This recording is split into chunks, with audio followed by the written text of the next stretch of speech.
Welcome to Omastruestories. Another great week for a lovely story. I bet you will appreciate this one, so much lessons to learn from it. But first, do not forget to subscribe, like and share. The sunlight filtered gently through the white curtains of the living room, bathing the space in a warm glow.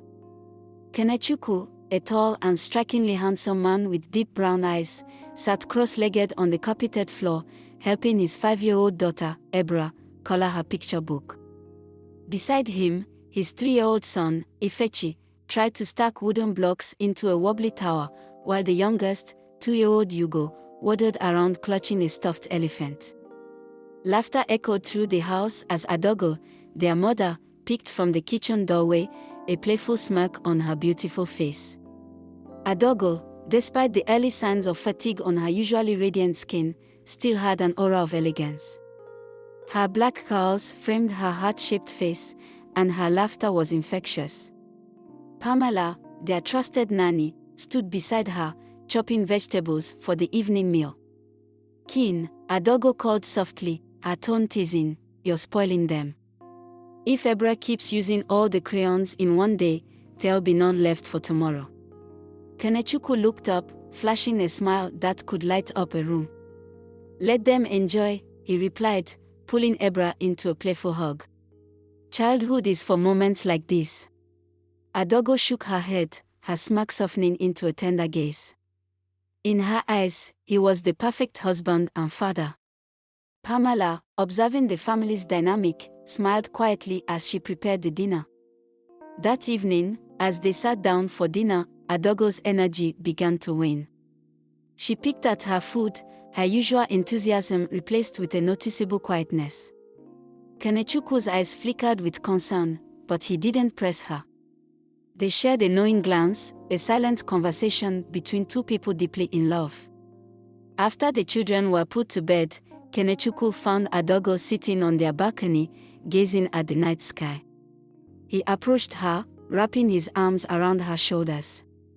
"You're not yourself today," he murmured. Adogo leaned into his embrace, her voice barely above a whisper. "I'm just tired, Kin.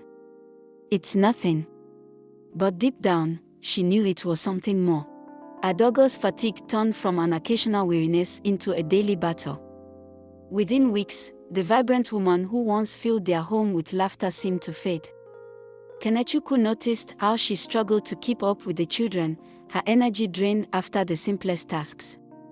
Pamela, ever watchful, began taking on more responsibilities, but even her tireless efforts couldn't mask the growing void in the household.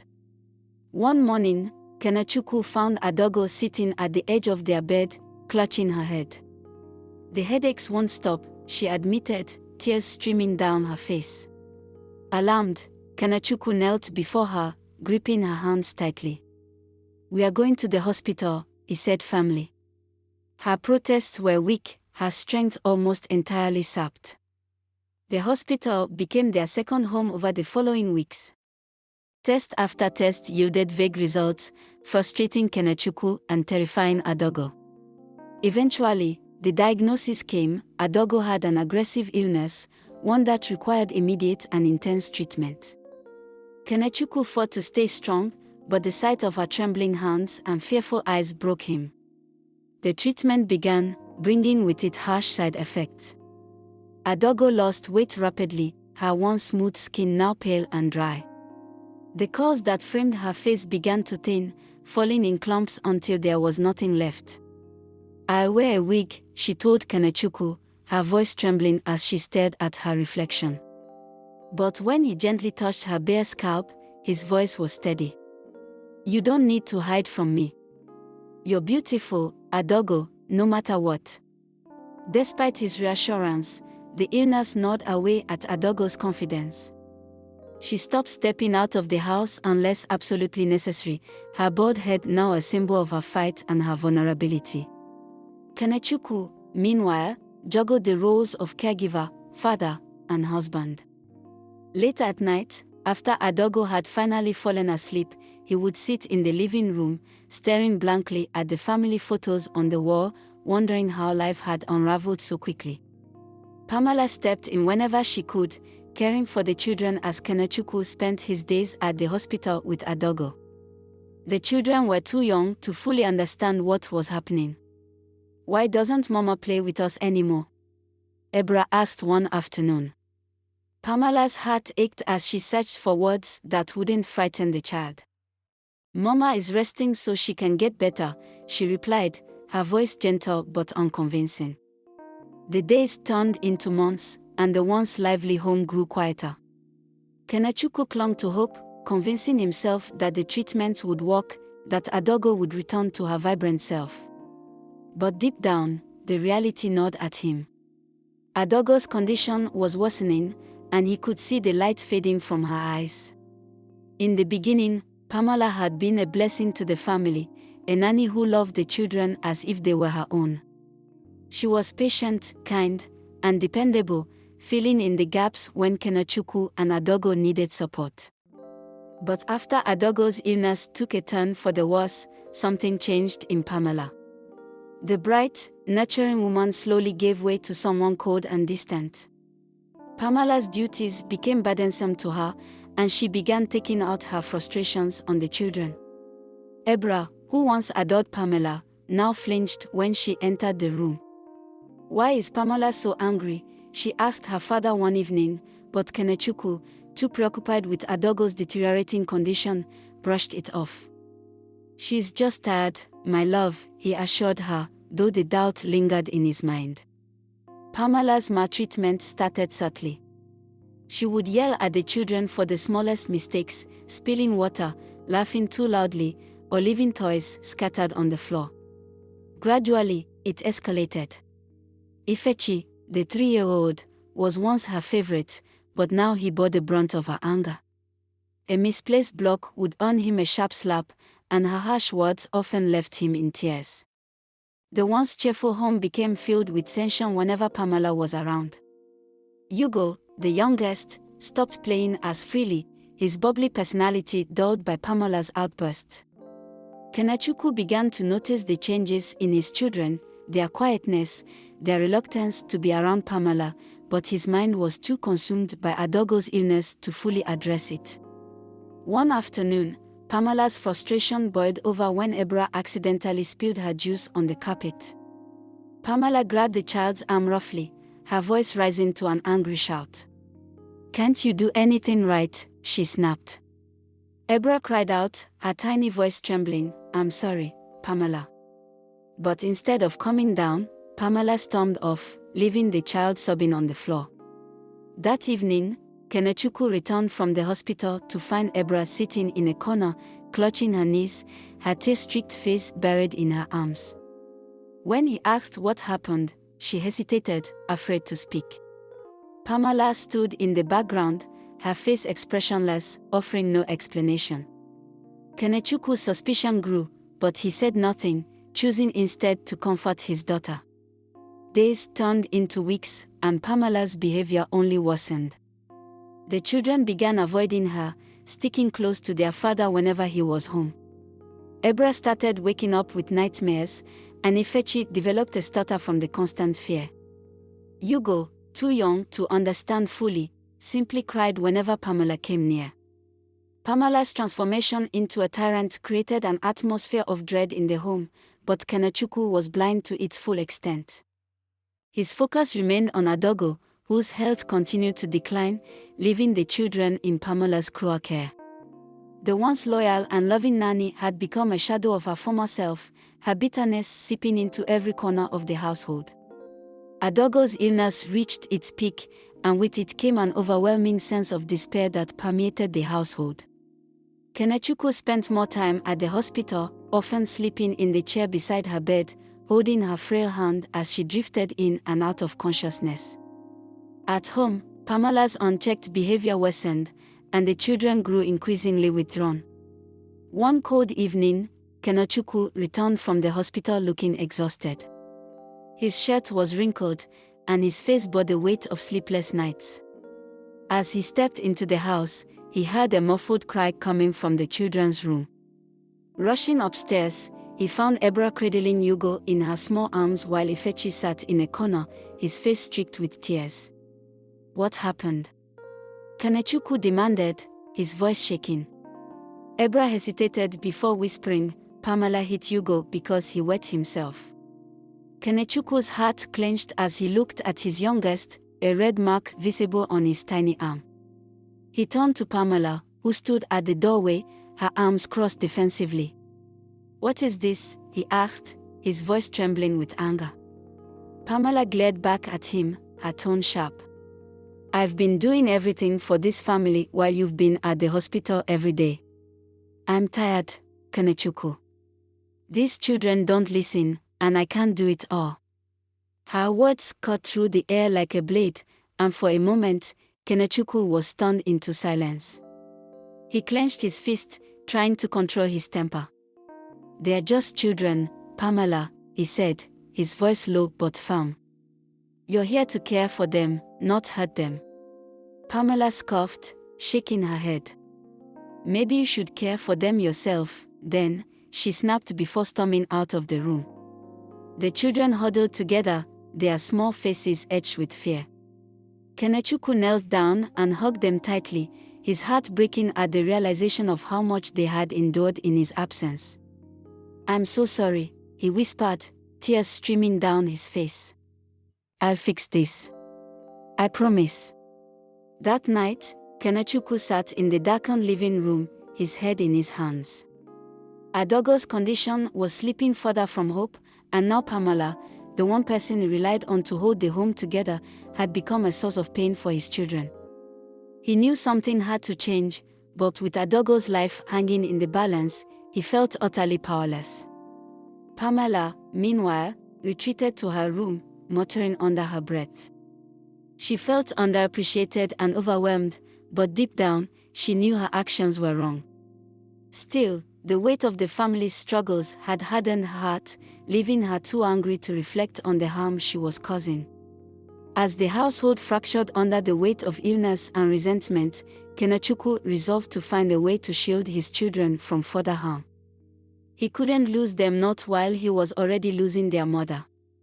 But the growing chaos threatened to consume them all, and he wondered how much longer he could hold everything together.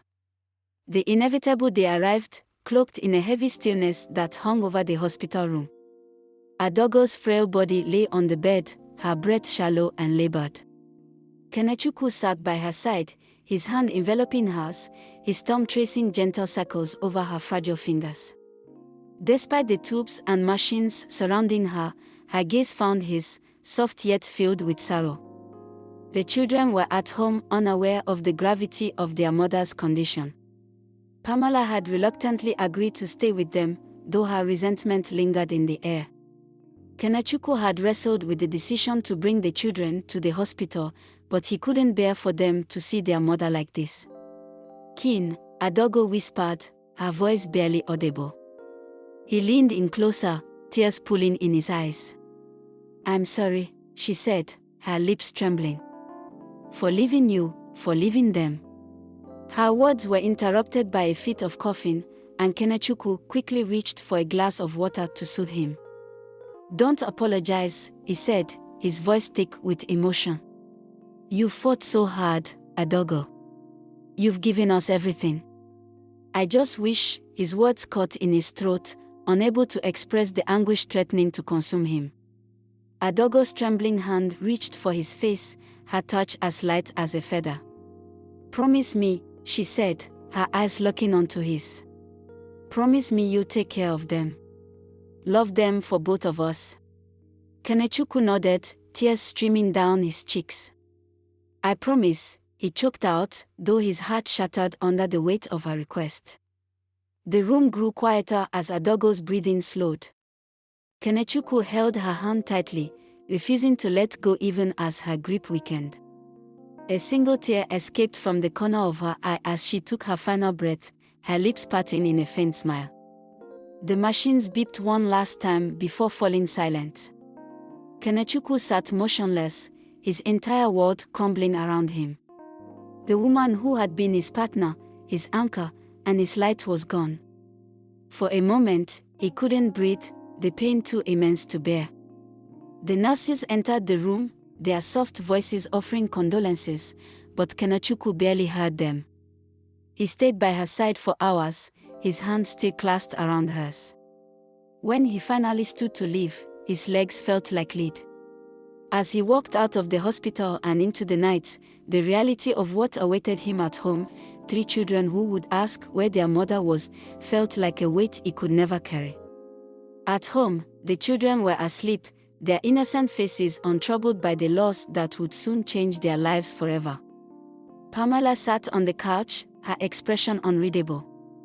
She glanced at Kenechukwu but said nothing as he walked past her, heading straight to his room.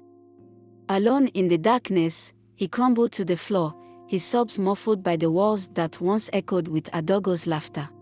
The house felt unbearably quiet after Adogo's passing.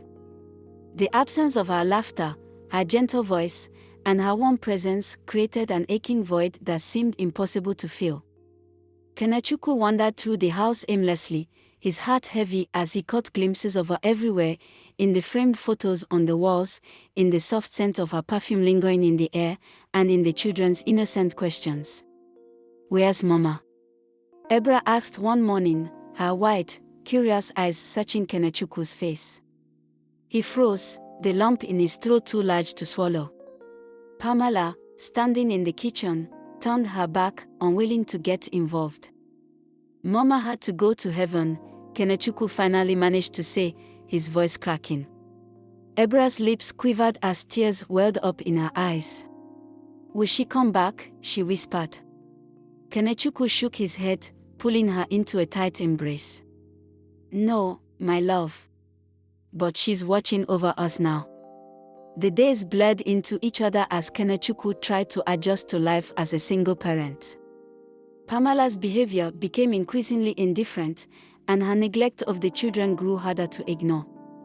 Ebra clung to her father, Ifechi's stutter worsened, and Hugo became more withdrawn, spending much of his time quietly playing by himself.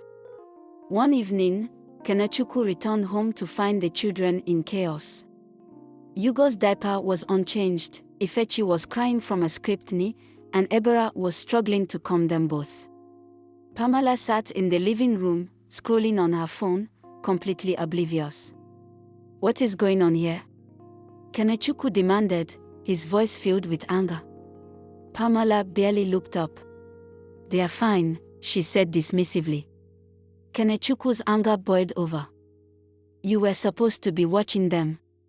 What am I even paying you for?" Pamela's eyes narrowed as she stood, glaring at him. "I didn't sign up to be a mother," she snapped. "You can barely take care of them yourself, so don't lecture me." That night, after putting the children to bed, Kenechukwu sat alone in the living room, his mind racing. He couldn't keep living like this, couldn't keep subjecting his children to Pamela's neglect while carrying the crushing weight of Adogo's loss. But the thought of firing Pamela, of taking on all the responsibilities alone, felt insurmountable. As the house grew silent, Kenechukwu found himself staring at a photo of Adogo and the children on the mantelpiece. Her radiant smile, her arms wrapped protectively around the kids, seemed to mock his helplessness. Tears streamed down his face as he whispered into the empty room, "I don't know how to do this without you." The grief, the loneliness, and the burden of raising 3 young children began to crush Kenechukwu. Every night, he replayed memories of his life with Adogo, longing for her guidance, her presence, and her love. The once strong and confident man was unraveling, his resolve slipping further with each passing day. Pamela's continued apathy and harsh treatment of the children only deepened the cracks in their home. The children grew quieter, their innocent joy fading as the days dragged on. Kenechukwu, consumed by his grief and unable to shield them from the pain, found himself spiraling into a dark place he never thought he would reach.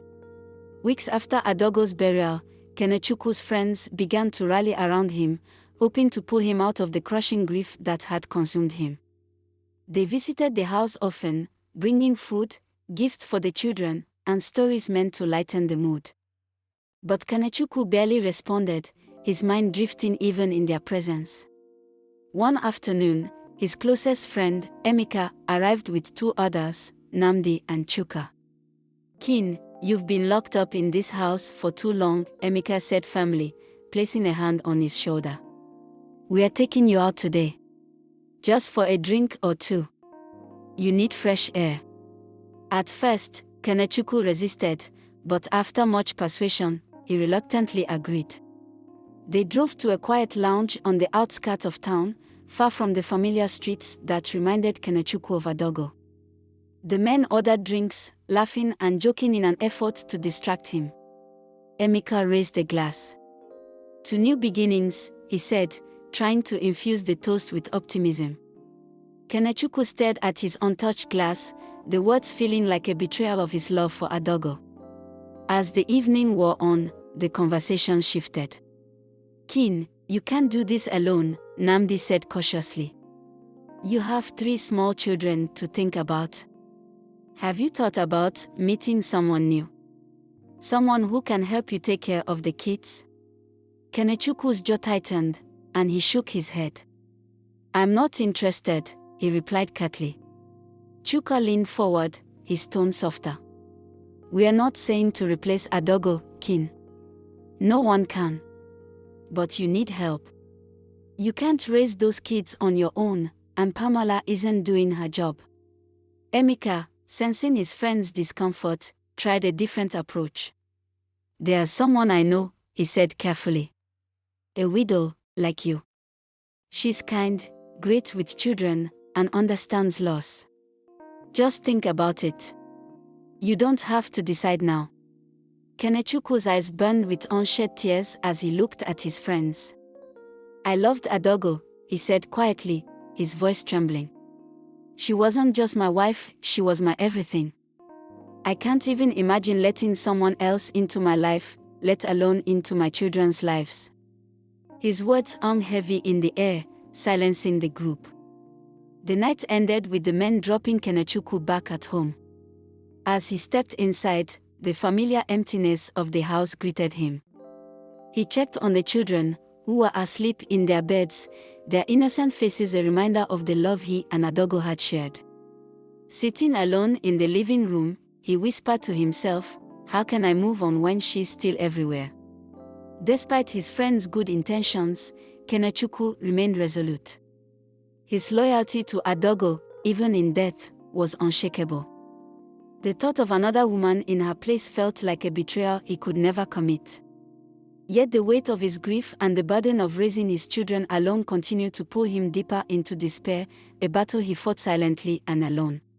Pamela's discontent had been growing for months, her cold treatment of the children worsening with each passing day. She had stopped caring for them entirely, leaving Ebora to take on responsibilities far beyond her years. Pamela's resentment festered, and she began eyeing the household items with greed. To her, this wasn't just a job anymore, it was a burden she was desperate to escape. One afternoon, while Kenechukwu was at work, Pamela made her decision. The children were napping when she began packing her belongings. Into her bag, she shoved not just her clothes but also some of Adogo's treasured possessions, her jewelry box, a few expensive dresses, and even the delicate scarf that still carried her scent. Pamela didn't hesitate, her bitterness blinding her to the harm she was causing. By evening, the house was eerily quiet. Pamela was gone, and the children, too young to fully understand, sat in the living room waiting for their father to come home. Ebra clutched her baby brother, her small arms wrapped protectively around him, while Ifechi sat beside her, his face etched with confusion. "Where is Pamela?" Ifechi asked softly. Ebra shook her head. "I don't know. She just left." When Kenechukwu returned home, he immediately sensed that something was wrong. The house was dimly lit, and the children were alone, their faces pale with fear. "Where's Pamela?" he asked, his voice sharp with worry. Ebra pointed to the empty room that Pamela had once occupied. Kenechukwu rushed inside, only to find it stripped bare. Panic set in as he began searching the house. Adogo's jewelry box was missing, as were several of her prized belongings. He opened the closet where Adogo's clothes were kept, only to find that some of her most cherished outfits were gone. His heart sank, and anger bubbled up inside him. Pamela hadn't just left, she had robbed him, taking pieces of Adogo's memory with her. Kenechukwu's hands trembled as he sat on the edge of his bed, his mind racing. The betrayal cut deep. Pamela, the woman who had once been a trusted part of their family, had not only abandoned his children but also desecrated the sanctity of Adogo's memory. His guilt surged as he realized how blind he had been to her true nature. Downstairs, Ebra hugged Ifechi and Hugo tightly, trying to console them. "It's okay," she whispered, though her own tears betrayed her fear. When Kenechukwu came to them, he knelt down, wrapping his arms around all three. "I'm so sorry," he murmured, his voice cracking. "I'll never leave you like that again." That night, Kenechukwu barely slept. The weight of the betrayal and the overwhelming responsibility of caring for his children without help bore down on him. The house felt emptier than ever, stripped not just of Pamela's presence but also of the few mementos that had kept Adogo's spirit alive. In the days that followed, Kenechukwu tried to report Pamela's disappearance to the authorities, but with little information about her background, there was little they could do. He realized that he was truly alone now, left to pick up the pieces of his shattered family and forge ahead in a world that seemed determined to crush him. Life without Pamela became a daily battle for Kenechukwu. Each morning started before sunrise as he prepared to face the mountain of tasks that awaited him. He would wake Ebra and Ifechi, get them dressed, and pack their school bags, all while Hugo toddled around, tugging at his leg for attention.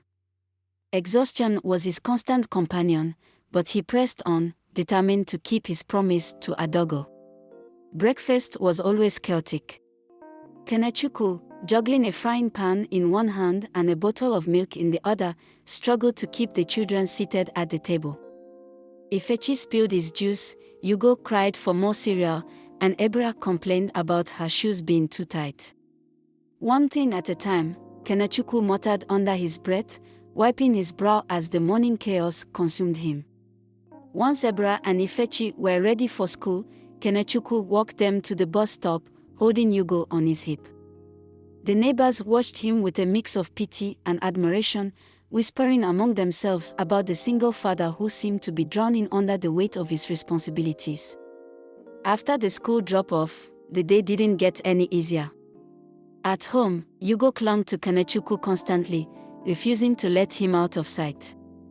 Housework piled up, dishes in the sink, laundry spilling over the basket, and toys scattered across the floor. Kenechukwu barely had a moment to breathe, his once pristine home now a chaotic battlefield of survival. By the time he picked up Ebra and Ifechi from school, Kenechukwu was already drained. Homework, dinner, baths, and bedtime became an exhausting routine that left him collapsing onto the couch at the end of the night, too tired to even eat. His friends began to notice his deteriorating state, and once again, they decided to intervene. One evening, Emeka and Nnamdi showed up at his house unannounced. "Kin, you can't go on like this," Emeka said, his voice firm but sympathetic. "You're going to wear yourself out. This isn't sustainable."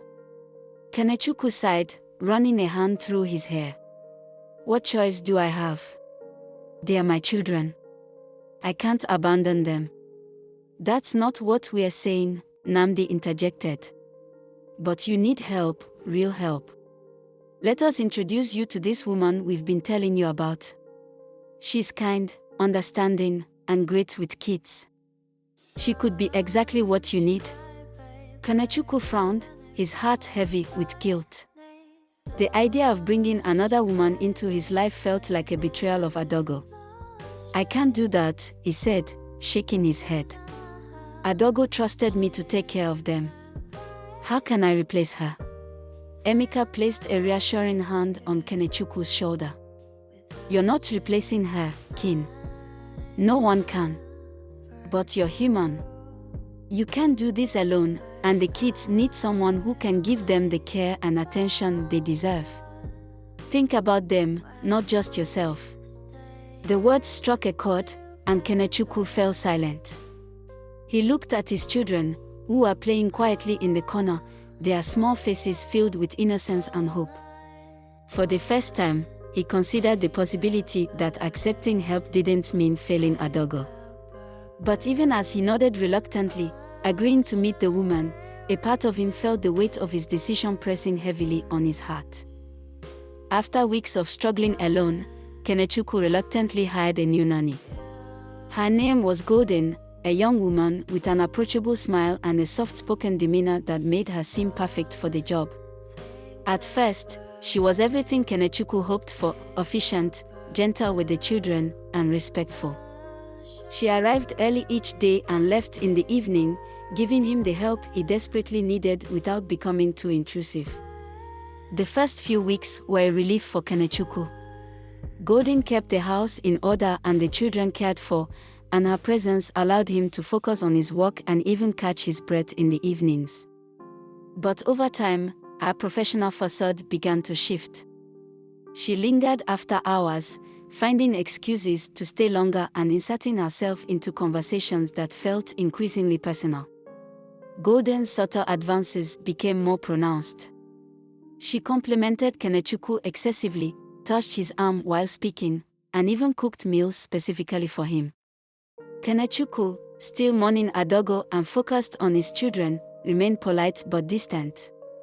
Her attempts to seduce him grew bolder, but when it became clear that Kenechukwu wasn't interested, her demeanor changed. Golden's frustration turned into resentment, and it wasn't long before the children became her targets. Ebra and Ifechi began to dread her arrival, their once cheerful faces replaced with anxious looks. Yugo, too young to articulate his feelings, clung to Kenechukwu whenever Golden was around. One afternoon, Kenechukwu returned home earlier than usual to find Ebra and Ifechi crying in the living room. Yugo sat beside them, his face red and swollen. Alarmed, Kenechukwu dropped his bag and knelt beside them. "What happened?" he asked, his voice filled with concern.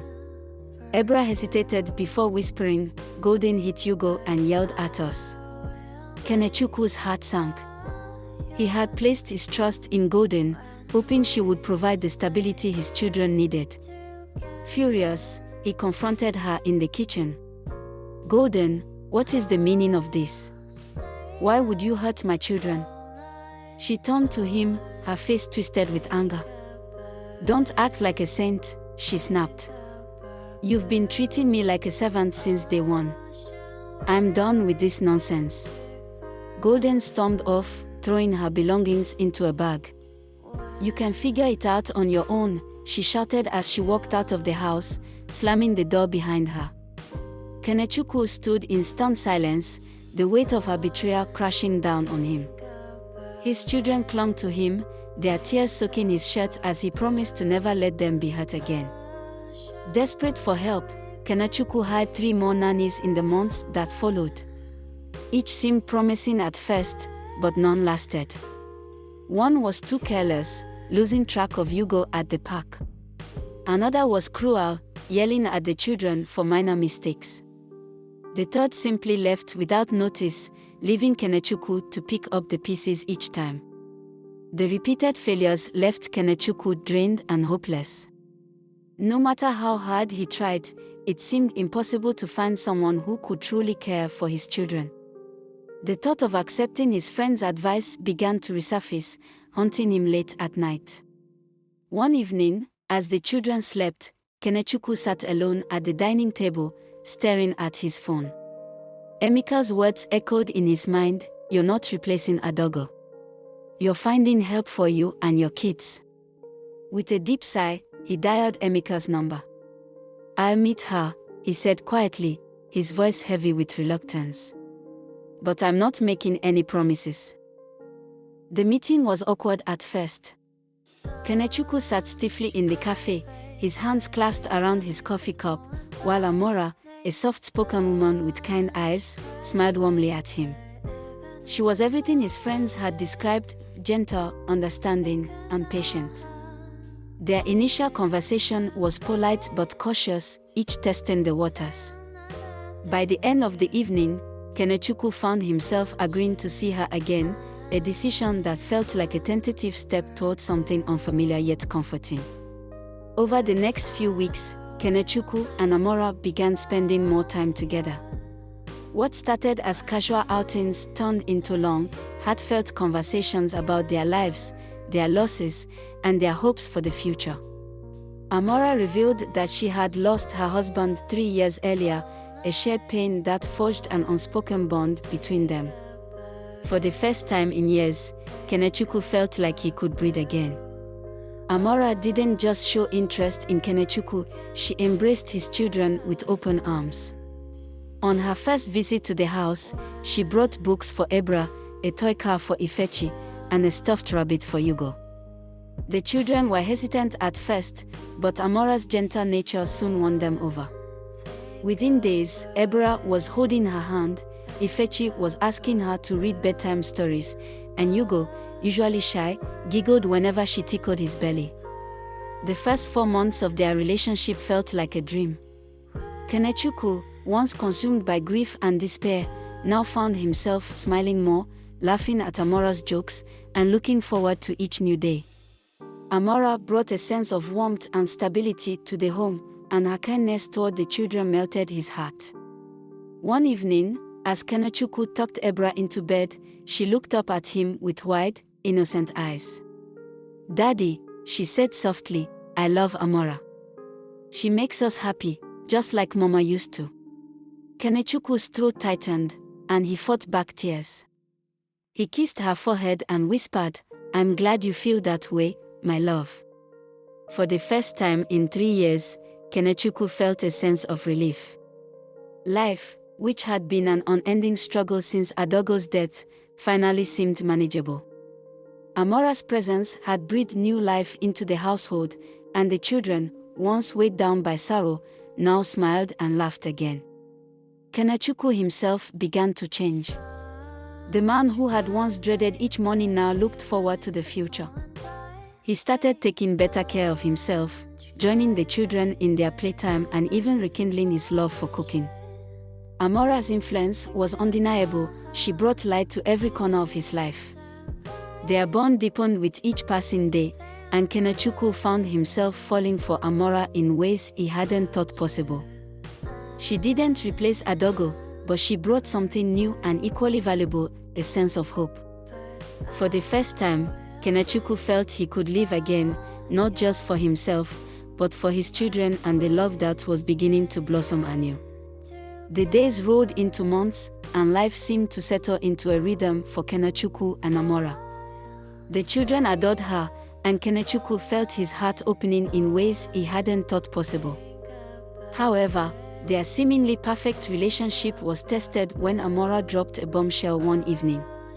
"Kin," she began hesitantly, sitting beside him on the couch. "I'm pregnant." Kenechukwu froze, his smile fading as her words sank in. He had envisioned a future with Amora, but this was a step he wasn't prepared for. "Pregnant," he repeated, his voice laced with disbelief. Amora nodded, her hands trembling slightly. "Yes. I found out this morning." Instead of joy, Kenechukwu felt a wave of panic. Memories of Adogo flooded his mind, her laughter, her love, and her untimely death. The thought of building a new family, one that might risk the fragile balance he had worked so hard to maintain, terrified him. "Amora," he said carefully, "I don't think this is the right time. The children, they are still adjusting. We need to focus on them." Amora's smile faltered. "What are you saying, Kin?" she asked, her voice trembling. "Are you asking me to get rid of our child?" Kenechukwu looked away, unable to meet her eyes. "I'm saying we should think about what's best for everyone," he replied. "This isn't just about us." Amora stood, her face a mixture of hurt and anger. "You think I haven't thought about the children?" "About you," she snapped. "This is our child, Kin. How can you even suggest that?" She stopped, her voice breaking. Tears streamed down her face as she clutched her stomach protectively. The argument that followed shook the walls of their home. Amora accused Kenechukwu of being selfish and unwilling to truly move forward, while he defended his stance, insisting he was only thinking of the children's well-being. The love and harmony they had built over the months seemed to unravel in an instant, leaving both of them raw and wounded. "I won't do it," Amora said firmly, her voice steady despite her tears. "I won't give up this child. If you can't accept that, then maybe this relationship isn't what I thought it was." Her words cut through Kenechukwu like a knife. For the first time since meeting her, he questioned whether they could overcome this rift. The days that followed were tense and filled with silence. Amora avoided Kenechukwu, spending more time with the children while he withdrew into himself. The home, once filled with laughter and warmth, grew cold again, haunted by the unresolved conflict between them. Kenechukwu couldn't deny his feelings for Amora, but the thought of another child, another potential loss, weighed heavily on him. His fear and grief from losing Adogo hadn't healed as much as he thought, and the cracks in his heart were now threatening to break them apart. Amora, hurt but resolute, continued to stand her ground. She believed in their love and in the life growing inside her, but she couldn't ignore the pain Kenechukwu's rejection had caused. The once loved-up couple now found themselves standing on opposite sides of a widening chasm, unsure if they could ever bridge the gap.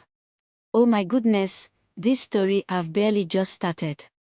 I can't wait for y'all to watch the completion, which will be uploaded soon on Omastruestories. I guess your minds are beginning to wonder, what next for Kenechukwu and what next for Amora? I bet you will not be able to guess what it is. Till then, stick to our channel and know the full resolution. Love you all and see you soon. But please subscribe, comment, like and share our hot stories. Ciao.